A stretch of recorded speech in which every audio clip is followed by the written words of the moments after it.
Hey everyone, welcome back to the channel. Today, we're tackling something super practical. How to send USDT using the Tron network in 2025. If you're into crypto, you know USDT is a stablecoin that keeps your transactions steady, and Tron is a fast, low-cost blockchain that's perfect for this. Whether you're a beginner or just need a quick refresh, I'll walk you through the steps in a simple, straightforward way. First things first, make sure you have a Tron-compatible wallet installed.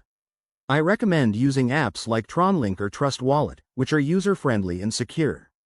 Download it from the official App Store to avoid any scams. Once that's set up, you'll need some TRX in your wallet because Tron uses its native token for gas fees. If you don't have any, you can buy TRX directly through the wallet or exchange it for USDT. Next, acquire USDT on the Tron network. Head to a reputable exchange like Binance or Huobi, and ensure you're selecting the USDT TRC20 version, which is specific to Tron. Transfer it to your Tron wallet address. That's the one that starts with a T, followed by numbers and letters. Now, for the main event, sending USDT. Open your wallet app, go to the USDT section, and select Send. Enter the recipient's Tron address. Double-check this to avoid any mistakes, as crypto transactions are irreversible. Input the amount you want to send, and review the fees. Tron's network is known for being cheap, so it shouldn't cost much. Hit Confirm, and wait for the transaction to process.